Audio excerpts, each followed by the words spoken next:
Clear to go. Hey, everybody will remain seated. We'll go ahead and get underway. You can just make sure you're home.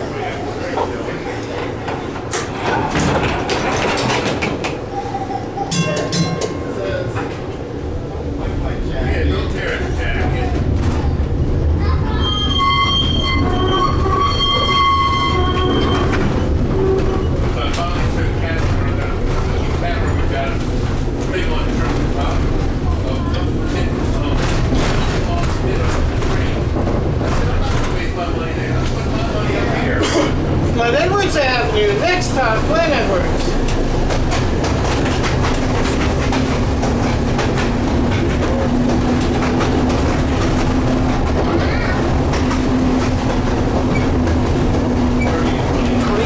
Street. Next stop, 22nd Street Shop.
Welcome to the Baltimore Streetcar Museum.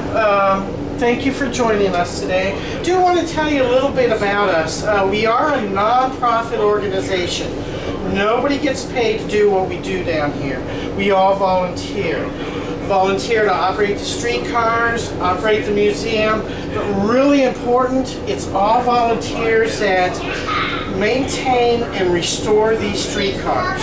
And from this one, you can see they do a really good job.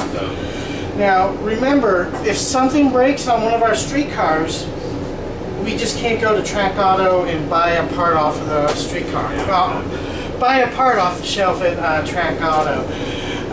We either have to fix the part, get another part from another old streetcar, or actually they've had to rebuild parts for our streetcars because you just can't get parts anymore.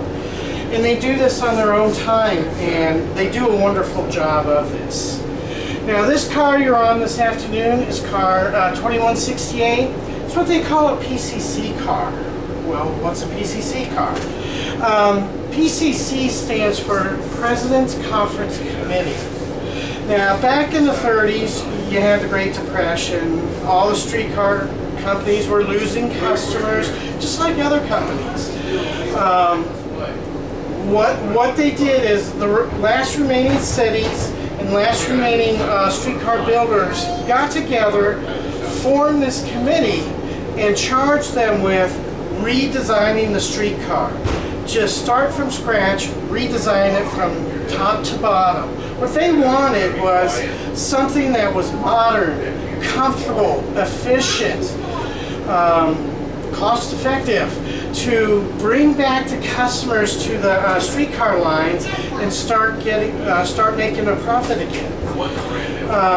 Baltimore was one of the cities that was represented on that committee, and they had a hand in helping design these cars. And what you see here is the result of that committee. Really nice streetcar. Kind of looks like buses. Remember, we had our PCCs first. They copied our bus design for their buses. If you notice, it was a nice smooth ride coming up here. I didn't even get it up to half the speed that it can get to. So it can get their customers to and from work, shopping quickly. Nice comfortable seats on here. So this is what they tried to get their customers back. You can actually see some PCCs operating today down in San Francisco. They've got antique PCCs from many different cities that they're operating on the streetcar line down there. Up until 10, 11 years ago, Newark City, New Jersey was running a fleet of 57-year-old PCC cars on their subway line. So they really got their money out of these cars. Now this car really isn't a Baltimore PCC car. One of the differences from our PCC car and Phillies is they have these windows up here, up on top. These are called standee windows. That's for the people who during rush hour were standing in the aisles. They can look out these little windows up here instead of scrunching down to see which was the next stop coming up. Also, Philadelphia chose to have just a row of single seats on this side. They decided, that's how we want these built. They can jam more people in the aisleways during rush hour, get more paying customers on their cars. Baltimore's decision was they wanted 2 rows, 2 seats on both sides. They wanted all their customers to be seated comfortably and nicely on their cars. They could have people standing in the rows. They had grab fires for them for rush hours. But each city can design their little ideas on the different PCCs, and the builders would build it the way they wanted it. Something Baltimore should be proud of is Philly, when they got rid of their PCC cars and pretty much all their street cars in the past, they just wanted to get rid of them. If they could sell them to somebody, they'd sell them, or they'd just scrap them and get scrap money. Back in the older days, executives in the streetcar companies thought that, hey, let's save one of each different type of streetcar we can for the future. For possibly a museum or something, so people in the future can see, hey, this is what we used to ride going to school and stuff. And that's what the executives did. They chose a streetcar from as many different styles they could, saved them from the scrap heap or being sold off, and they collected this collection of Baltimore streetcars. And it eventually, through the years, came down to here, where we built the Baltimore Streetcar Museum, and it came into our possession. So Baltimore actually has a largest single city collection of streetcars in the United States. So Baltimore should be really proud of it. Any questions on this streetcar? Or what year was this built, and where was it built? 1948. 1948? St. Louis Streetcar Company. St. Louis? Yes. I'm sorry, I'm not too familiar with this car, so they got a cheat sheet up here for me. Some people up in Philadelphia formed a club called Philadelphia, the Friends of the Philadelphia Trolley. They raised money, and to help preserve Philadelphia's transit history. They bought as many of these PCCs as they can. They've given this to us, and we promise to preserve it and help translate Philly's transportation history. So, and it was rebuilt in 1986. So,